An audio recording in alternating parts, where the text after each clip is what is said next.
नमस्कार जी। जैसे अभी डागर साहब ने हम लोगों को जीवामृत के बारे में बताया, उसी तरह से ये जो कीट हम लोगों के खेतों में लगते हैं उसके लिए भी अपना एक घरेलू नुस्खा तैयार किए हुए हैं, जिसके बारे में आप हमें जानकारी देंगे कि वो किस तरह से उसको तैयार करते हैं और किस तरह से हम उसको अपने फसल पे अप्लाई करते हैं, उसके बारे में आप हमें बताएंगे। तो ये जो नीम होता है जी, अपना देसी नीम होता है, इसकी निमोली होती है सर। जी उसको इकट्ठा करो पेड़ों के नीचे। आजकल पहले इसको खाते थे हम, आजकल कोई नहीं खाता। जी बिल्कुल। ये 100 बीमारियों की एक दवा है ये।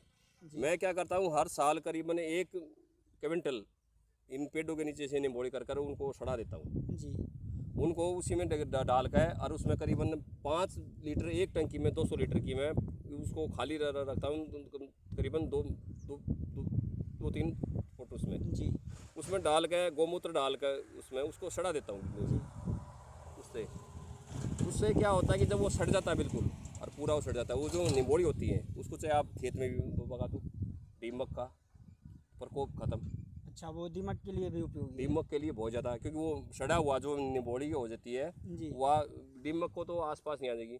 जो वैसा कीटनाशक है जब वो खेत में पड़ा होगा तो उसकी मिट्टी में उसकी खुशबू रहेगी, तो उससे वो उसका जो लिक्विड जाएगा बन, जी वो बाद में भाई दूसरे पानी में, जैसे आपने देखा कोई कीट लग रहा है, कोई ऐसा लग रहा है, उसका स्प्रे कर दो।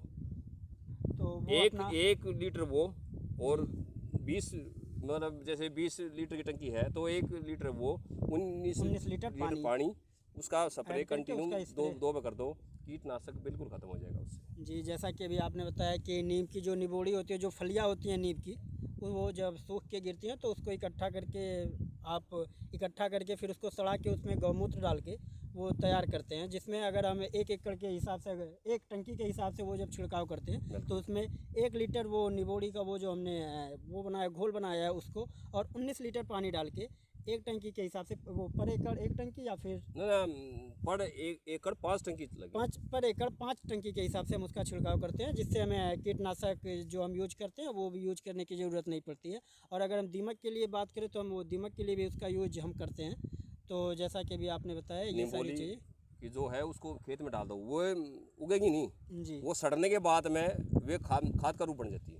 जी जब वो बिल्कुल सड़ जाएगी ना, वो फिर उगती नहीं। वो सड़ने के बाद कोई भी चीज़ अगर सड़ जाएगी तो उगेगी नहीं वो। जी कभी आपने सोचा भाई खेत में नीम उग जाएंगे? नहीं होगी जी सड़ने के बाद। बिल्कुल। वो उसकी जो है जर्मिनेशन की क्षमता है वो खत्म हो जाती है, वो सड़ा तो वो हाँ सारी हाँ, चीज़ें वो वो नष्ट हो उससे गई, वो तो वो खत्म हो जाती दोबारा है। से वो जर्मिनेट नहीं करेगा। उसका फिर हमारे खेत में अलग से ही एक वो आ जाएगा। दीमक बिल्कुल नहीं आएगी पेड़ के पास।